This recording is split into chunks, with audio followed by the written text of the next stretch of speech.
Hello दोस्तों, welcome to my YouTube channel. आज हम पढ़ने वाले हैं भौतिक विज्ञान में बहुत ही महत्वपूर्ण वन लाइनर प्रश्नोत्तरी, जो कि आने वाली सभी प्रतियोगी परीक्षाओं के लिए बहुत ही महत्वपूर्ण है। तो इसमें हम सबसे पहले जानते हैं क्यूसेक में मापा जाता है जल का बहाव।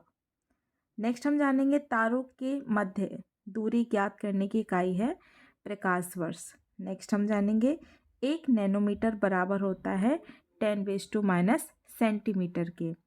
1 नैनोमीटर मीटर में बराबर होता है 10⁻⁹ मीटर के, और 1 नैनोमीटर बराबर होता है सेंटीमीटर में 10⁻⁷ सेंटीमीटर के। डेसिबल की इकाई डेसिबल ध्वनि प्रबलता की इकाई है। अश्वशक्ति शक्ति की इकाई है। समुद्री मील नौ संचालन में दूरी की इकाई है। सेल्सियस ऊष्मा की इकाई है। उच्च वेग मैक की इकाई है। तरंगदैर्घ्य एंगस्ट्रॉम की इकाई है। दबाव पास्कल की इकाई है। ऊर्जा जूल की इकाई है। तेल का एक बैरल बराबर होता है 159 लीटर के। क्यूरी किसकी इकाई का नाम है? इसका आंसर है रेडियो एक्टिव धर्मिता। नेक्स्ट हम जानेंगे मैनोमीटर के द्वारा माप की जाती है गैसों के दाब तथा घनत्व का। कार्य का मात्रक जूल है। अब इसमें हम जो पढ़ेंगे भौतिक राशि और उनके मात्रक के बारे में पढ़ेंगे। त्वरण का मात्रक है मीटर पर सेकेंड स्क्वायर। बल का मात्रक है न्यूटन। कार्य का मात्रक है जूल। आवेग का मात्रक है न्यूटन सेकेंड। तरंगदैर्घ्य का मात्रक है एंगस्ट्रॉम। ऊर्जा का मात्रक है जूल। ध्वनि तीव्रता का मात्रक है ध्वनि की तीव्रता का मात्रक है डेसिबल। आवृत्ति का मात्रक है हर्ट्ज। संवेग एक सदिश राशि है। नेक्स्ट हम जानेंगे साधारण यंत्र किसी व्यक्ति की सहायता करता है कम बल प्रयोग कर उतना ही मात्रा में काम करने में। नेक्स्ट हम जानेंगे 1 माइक्रोन बराबर होता है 1/1000 मिलीमीटर के। 1 पिकोग्राम बराबर होता है 10⁻⁻12 ग्राम के। लंबाई की न्यूनतम इकाई है फर्मीमीटर, जिसे हम 10⁻⁻ मीटर से डोनेट करते हैं। यदि एक जहाज नदी से समुद्र में प्रवेश करता है तो वह ऊपर उठ जाएगा। नेक्स्ट हम जानेंगे वस्तु की मात्रा बदलने पर अपरिवर्तित रहता है उसका घनत्व। नेक्स्ट हम जानेंगे लोहे की कील पारे पर तैरती है जबकि पानी में डूब जाती है, क्योंकि लोहे का घनत्व पानी से अधिक होता है जबकि पारे से कम होता है। नेक्स्ट जानेंगे जब किसी बोतल में पानी भरा जाता है और उसे जमने दिया जाता है तो बोतल टूट जाती है, क्योंकि पानी जमने पर फैल जाता है। नेक्स्ट हम जानेंगे जल के आयतन में क्या परिवर्तन होगा यदि उसका तापमान 9 डिग्री सेल्सियस से गिराकर 3 डिग्री सेल्सियस कर दिया जाता है। इसका आंसर होगा आयतन पहले घटेगा बाद में बढ़ जाएगा। नेक्स्ट क्वेश्चन है जब पानी को 0 डिग्री सेल्सियस से 10 डिग्री सेल्सियस तक गर्म किया जाता है तो इसका आयतन पहले घटता है फिर बढ़ जाता है। अब इसका हम डिस्क्रिप्शन देखेंगे। 0 डिग्री सेल्सियस से गर्म करने पर पानी का आयतन घटता है तथा घनत्व बढ़ता है। 4 डिग्री सेल्सियस पर पानी का आयतन न्यूनतम और घनत्व अधिकतम होता है। 4 डिग्री सेल्सियस से आगे गर्म करने पर पानी सामान्य द्रवों की तरह व्यवहार करता है तथा उसका आयतन बढ़ता है और घनत्व घटता है।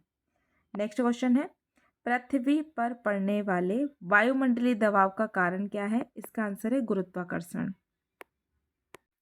नेक्स्ट हम जानेंगे आप एक लिफ्ट में खड़े हैं। लिफ्ट 9.8 मीटर पर सेकेंड स्क्वायर के त्वरण से नीचे आते समय लिफ्ट की फर्श पर आपकी भार द्वारा लगाया गया बल होगा। इसका आंसर है 0। नेक्स्ट हम जानेंगे हवा में लोहे और लकड़ी के समान भार की गेंद को समान ऊंचाई से गिरने पर इसका आंसर है पृथ्वी पर दोनों एक समय गिरेंगी। नेक्स्ट हम जानेंगे लोलक घड़ियां गर्मियों में सुस्त हो जाती हैं क्योंकि। इसका आंसर है गर्मी में लोलक की लंबाई बढ़ जाती है और इकाई दोलन में लगा समय बढ़ जाता है। इसका नेक्स्ट क्वेश्चन है समान गति से जा रहे जहाज से यदि एक बम नीचे गिराया जाता है तो बम के नीचे पहुंचने तक हवाई जहाज की स्थिति होगी बम के ठीक ऊपर। नेक्स्ट क्वेश्चन है किसी पिंड का भार सर्वाधिक होता है उसके ध्रुवों पर। नेक्स्ट क्वेश्चन है जब किसी वस्तु को पृथ्वी से चंद्रमा पर ले जाया जाता है तो उसका आंसर है उसका भार घट जाता है। नेक्स्ट क्वेश्चन है जब किसी वस्तु को चंद्रमा से पृथ्वी पर लाया जाता है तो इसका आंसर है पृथ्वी पर उसका भार बढ़ जाता है तथा मात्रा अपरिवर्तित रहती है। नेक्स्ट हम जानेंगे किसी व्यक्ति का अंतरिक्ष में भार 0 होता है। नेक्स्ट हम जानेंगे एक भारहीन गुब्बारे में 200 सेल्सियस जल भरा गया है जल में इसका भार होगा 0। आर्किमिडीज के सिद्धांत के अनुसार किसी द्रव में किसी वस्तु के भार में कमी होती है यह कमी वस्तु द्वारा हटाए गए द्रव के भार के बराबर होती है। चूँकि जल में गुब्बारा 200 सीसी जल हटाएगा अतः उसके भार में 200 सीसी जल के भार के बराबर कमी होगी और परिणामी भार 0 होगा। नेक्स्ट हम जानेंगे यदि पृथ्वी का द्रव्यमान वही रहे और त्रिज्या कम हो जाए तो पृथ्वी के तल पर जी का मान बढ़ जाएगा। नेक्स्ट हम जानेंगे किसी वस्तु का द्रव्यमान 10 किलोग्राम है गुरुत्वीय जनित त्वरण GE = 10 मीटर पर सेकेंड स्क्वायर। अगर चंद्रमा पर गुरुत्वीय जनित त्वरण GE/6 है तो चंद्रमा पर वस्तु का द्रव्यमान होगा इसका आंसर है 10 किलोग्राम। स्थान परिवर्तन से वस्तु के द्रव्यमान मास में कोई परिवर्तन नहीं होता पर वस्तु का भार मतलब वेट जिसे हम जी के नाम से परिवर्तन में बदल जाता है। नेक्स्ट हम जानेंगे पारसेक की इकाई है दूरी। लोलक की काल अवधि निर्भर करती है लोलक की लंबाई के ऊपर। नेक्स्ट हम जानेंगे पेंडुलम घड़ी तेज दौड़ती है सर्दी में। नेक्स्ट हम जानेंगे एक लड़की झूले पर बैठी झूला झूल रही है लड़की के खड़े हो जाने पर प्रणोद आवर्तकाल कम हो जाएगा। नेक्स्ट हम जानेंगे लोहे की एक गेंद जिसका पृथ्वी पर भार 10 किलोग्राम है अंतरिक्ष में भार क्या होगा इसका आंसर है 0। वस्तु का भार जिसे हम W से डोनेट करते हैं द्रव्यमान मतलब M गुरुत्वीय त्वरण मतलब G। चूँकि अंतरिक्ष में गुरुत्वीय बल 0 होता है अतः अंतरिक्ष में वस्तु का भार 0 होगा। नेक्स्ट हम जानेंगे चंद्रमा की सतह से एक शेल पृथ्वी पर लाया जाता है तो उसके भार में परिवर्तन होगा द्रव्यमान में नहीं होगा।